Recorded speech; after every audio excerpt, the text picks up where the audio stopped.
Olá, boa noite. Eu sou o William Galvão e começa agora o Jornal da Justiça desta sexta-feira, 1º de dezembro. Supremo Tribunal Federal invalida teto para pagamento de precatórios e, com isso, o governo poderá fazer os acertos com crédito extraordinário.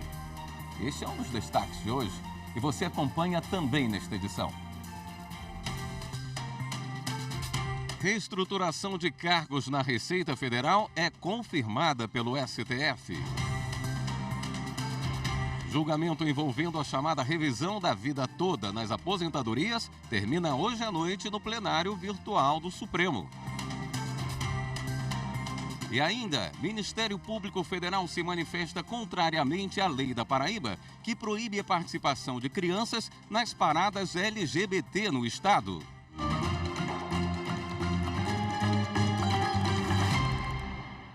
O Supremo Tribunal Federal autorizou o governo federal a pagar os precatórios com crédito extraordinário, ou seja, fora do teto de gastos. O valor estimado para pagamento ainda este ano é de 95 bilhões de reais.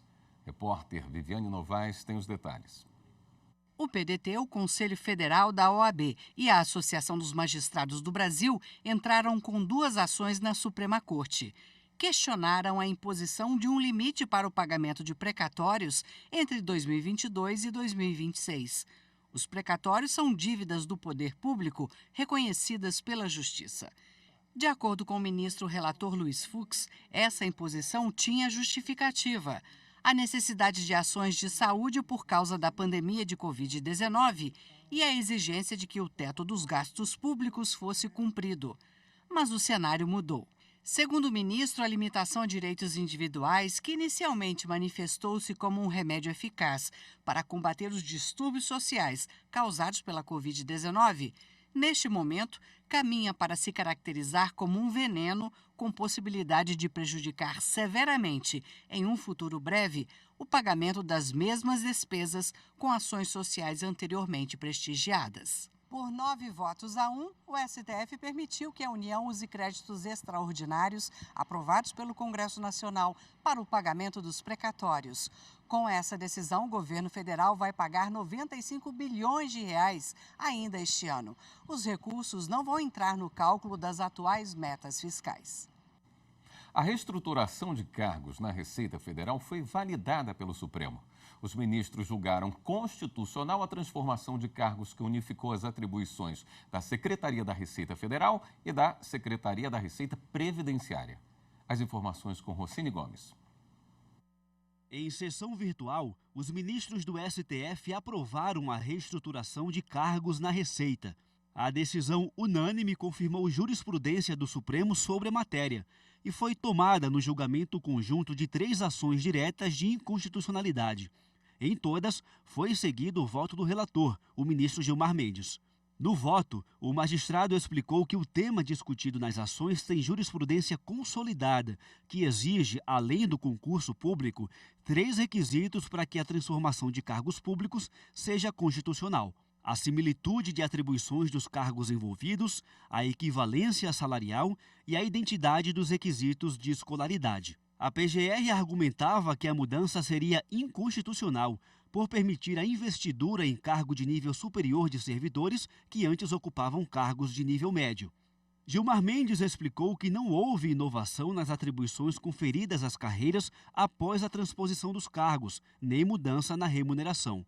O que ocorreu, segundo o relator, foi um processo de reestruturação administrativa, em que um cargo originalmente de nível médio recebeu novo requisito de escolaridade, com mudança de denominação.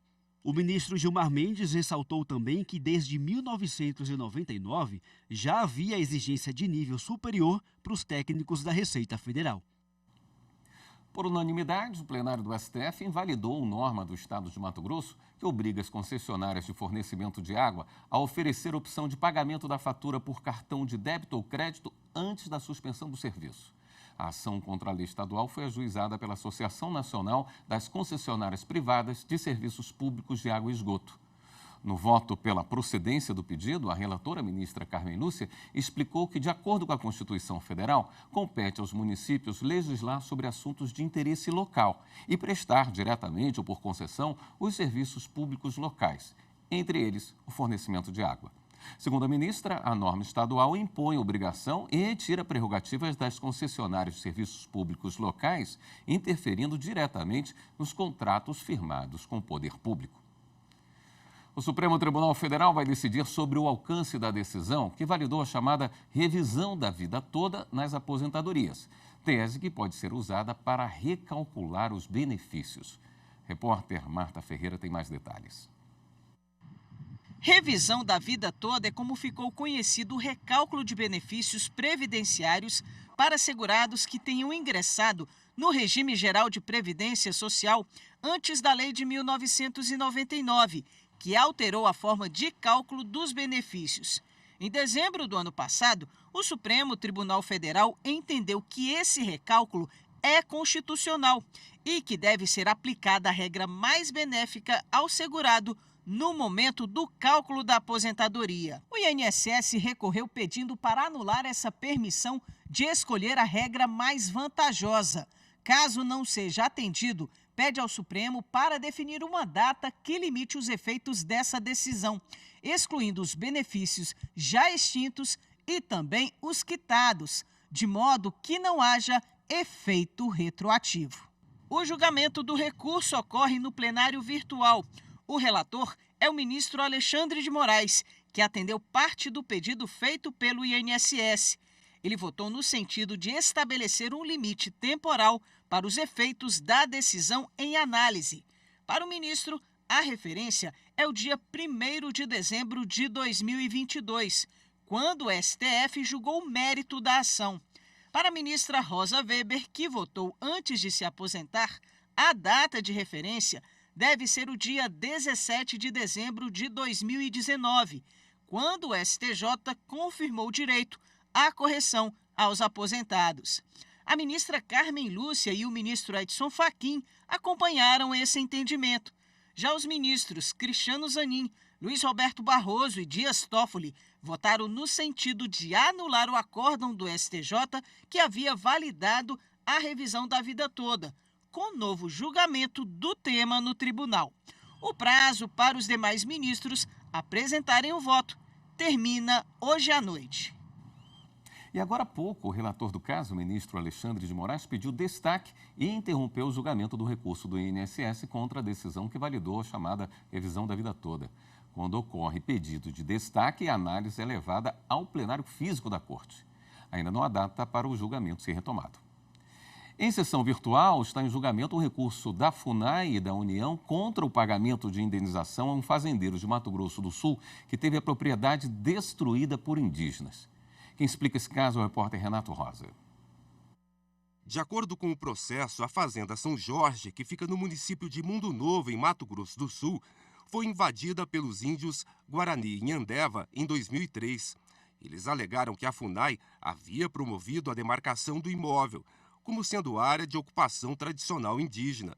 O fazendeiro justificou que estava amparado por decisões judiciais que impediam indígenas de permanecer na propriedade, e o processo de demarcação não havia sido concluído.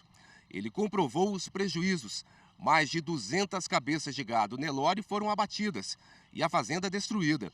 O fazendeiro argumentou que a FUNAI e a União não cumpriram o dever de vigilância para assegurar que os indígenas não causassem danos à propriedade, ainda que ali permanecessem para buscar acesso a direitos que alegavam possuir. A perícia demonstrou os estragos e o fazendeiro ganhou o direito à indenização. O Tribunal Regional Federal da Terceira Região não acolheu a defesa da União e FUNAI, que apontaram violação à Constituição Federal e determinou indenização por danos materiais e lucros cessantes. No Supremo Tribunal Federal, a então relatora do caso, ministra Rosa Weber, negou provimento ao recurso. No voto, destacou que a resolução da controvérsia demandaria o reexame dos fatos e do material probatório constantes nos autos, o que é vedado em recurso extraordinário, como prevê a súmula 279 do STF. Até agora, a ministra Carmen Lúcia e o ministro Alexandre de Moraes acompanham a ministra Rosa Weber. O ministro Edson Fachin também segue o mesmo entendimento, mas com ressalva. O julgamento no plenário virtual termina no dia 11 deste mês. A seguir, a gente fala sobre a ampliação das soluções desenvolvidas pelo programa Justiça 4.0 no Ceará. Voltamos a instantes.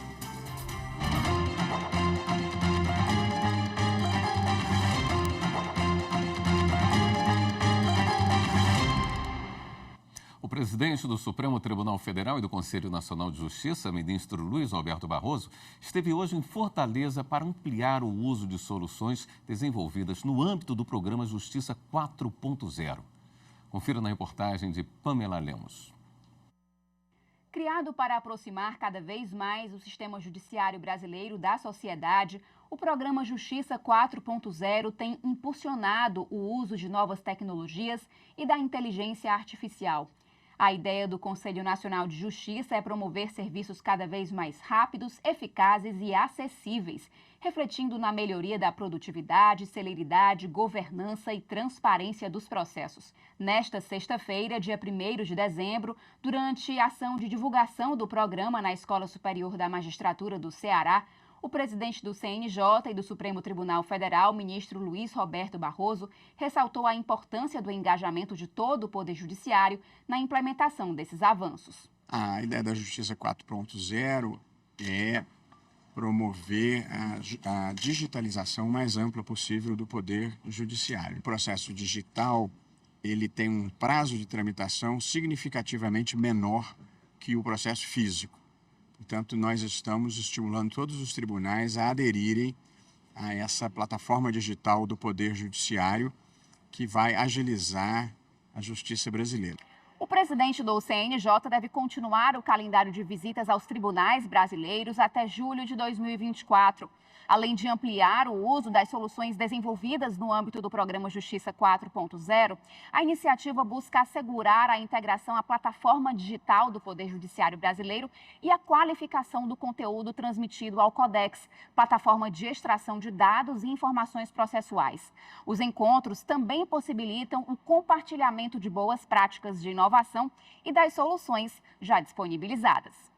No TJCE, a automação robótica de processos tem possibilitado que servidores e magistrados realizem menos tarefas repetitivas e foquem em demandas que necessitem de conhecimento técnico específico, como destacou o presidente do tribunal, desembargador Abelardo Benevides Moraes. Já temos 3 novos 4.0, 2 provisórios e 1 definitivo criado por lei. Já implantamos o domicílio digital. Já estamos por pagamento de custa por Pix e 22 robôs já em operação em atividades diversas, com forte atuação em várias áreas, inclusive nas execuções fiscais. O programa Justiça 4.0 tem 4 eixos de atuação: inovação e tecnologia, prevenção e combate à corrupção e à lavagem de dinheiro e recuperação de ativos, gestão de informação e políticas judiciárias e fortalecimento de capacidades institucionais do CNJ.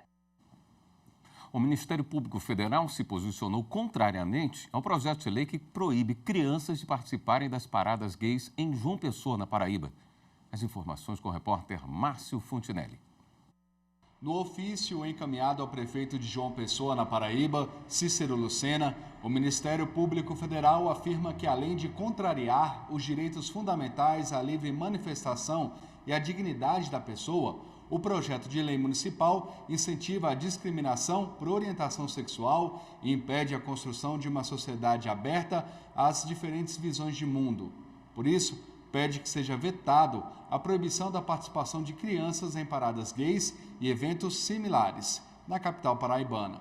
O projeto foi aprovado pela Câmara dos Vereadores no dia 7 de novembro, mas ainda precisa ser sancionado pelo prefeito. O Superior Tribunal de Justiça promoveu o lançamento de um livro sobre o reconhecimento de pessoas em ações criminais. O repórter Rafael Porfírio acompanhou e conta pra gente como foi o evento. 11 capítulos em mais de 300 páginas e com o prefácio, apresentação e organização de ministros do STJ e STF. Este é o livro Reconhecimento de Pessoas, novo regramento sob o enfoque constitucional. Obra sobre as contribuições que a psicologia do testemunho e as rigorosas diretrizes técnico-jurídicas trazem a respeito do reconhecimento de pessoas, principalmente quando existe alto potencial incriminatório e discriminatório dentro do sistema de justiça. Escrito por 16 autores, o livro também aborda como os conhecimentos científicos vêm contribuindo para uma mudança no reconhecimento de pessoas em ações criminais. Nos artigos são enfatizados acórdãos já proferidos pelo STJ e STF.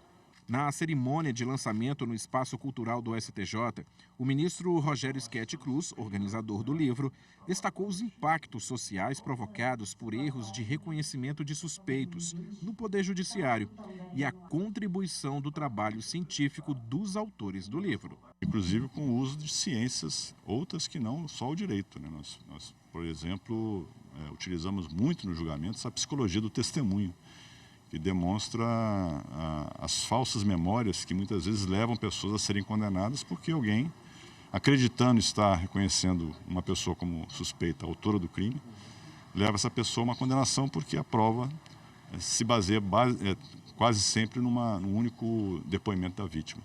Já o defensor público William Ackerman, também organizador do livro, afirmou que os artigos buscam ampliar a discussão sobre o reconhecimento de pessoas com base nas previsões legais do Código de Processo Penal e da Resolução 484 de 2022 do Conselho Nacional de Justiça. A contribuição está marcada exatamente pela virada da nova regulamentação editada pelo CNJ, fruto do grupo de trabalho que o ministro Rogério Schetti coordenou e que todos nós fizemos parte, editando uma resolução que vem trazer ainda outros parâmetros mínimos a serem observados sobre o reconhecimento de pessoas. No próximo bloco, a gente fala sobre as eleições suplementares que serão realizadas em 4 municípios brasileiros. Voltamos já.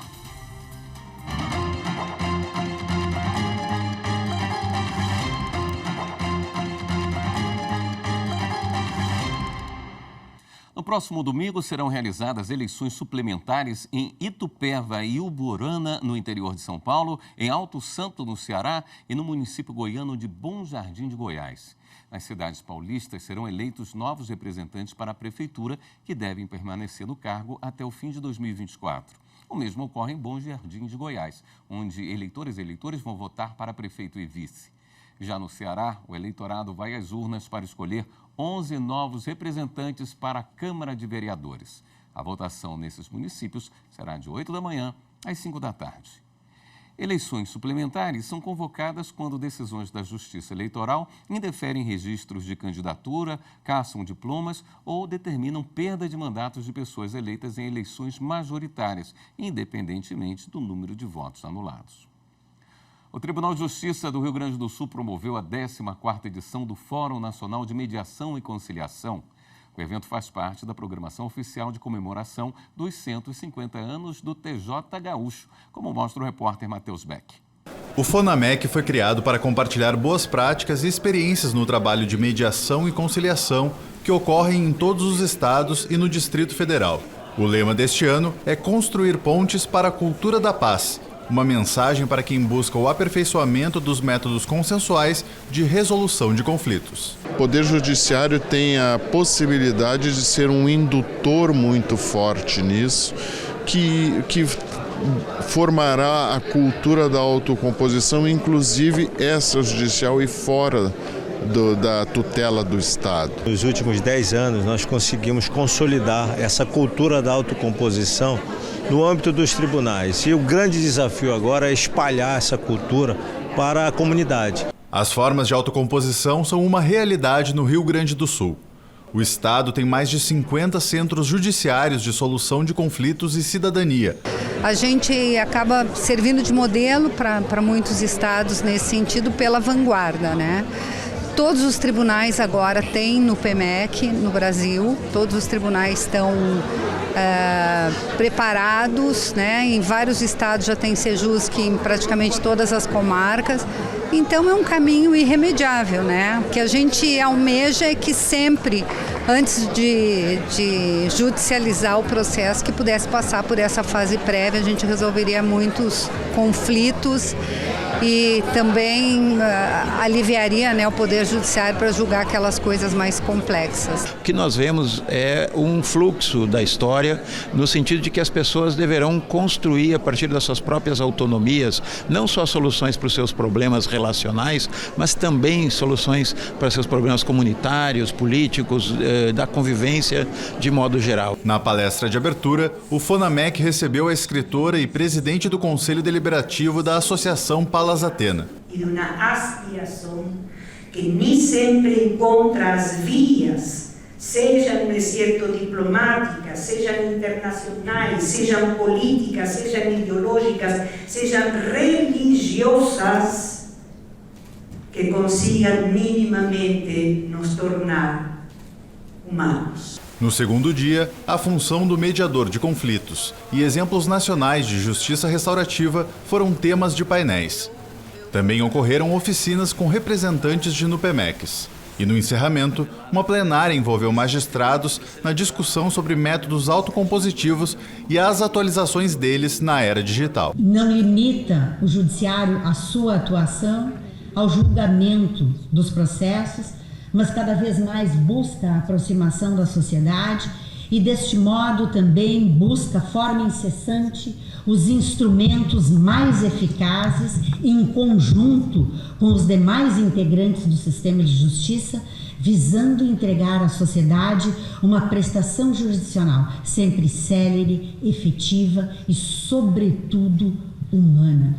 O Grupo de Monitoramento e Fiscalização do Sistema Carcerário e Socioeducativo de Mato Grosso esteve na cadeia pública de Tangará da Serra. A visita foi para conhecer os projetos desenvolvidos para a promoção da ressocialização das pessoas privadas de liberdade. Repórter Laura Meirelles. O Grupo de Monitoramento e Fiscalização do Sistema Carcerário e Socioeducativo de Mato Grosso continua inspecionando as unidades prisionais do Estado.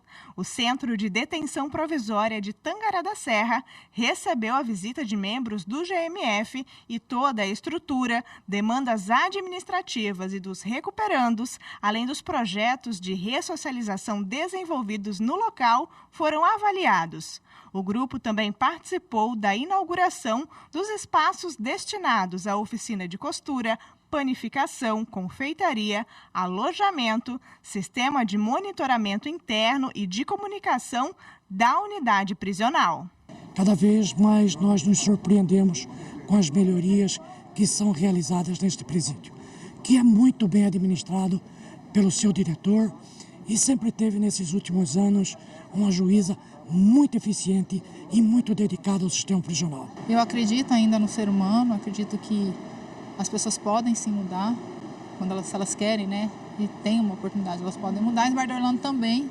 Então ele é primeiro o grande apoiador de todo esse projeto de trabalho, de melhoria no sistema prisional, porque a execução penal ela tem que ser cumprida na íntegra.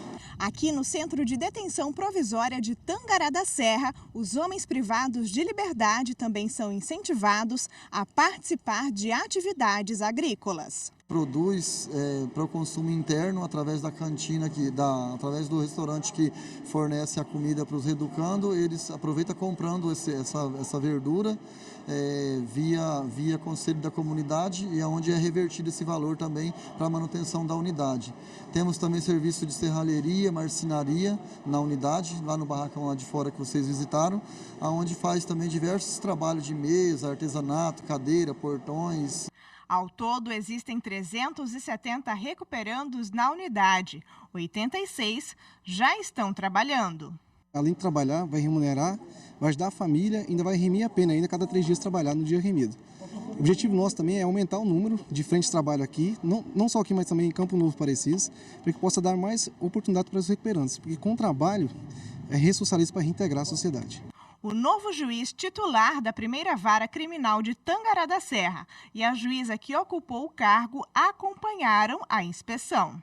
Considero até um prêmio que eu ganhei de ter aqui a equipe do GMF no primeiro dia que eu estou atuando aqui na comarca, né, conhecendo o presídio aqui que eu não conhecia, conhecendo as boas práticas que há aqui no presídio. É muito importante essa interlocução, esse contato. E nós estamos aqui, terminando 2023, praticamente quase fechando todo o estado de visitas. Estamos contentes e com energia para continuar esse trabalho em 2024 também. Esta edição do Jornal da Justiça fica por aqui. Uma boa noite para você, um excelente fim de semana.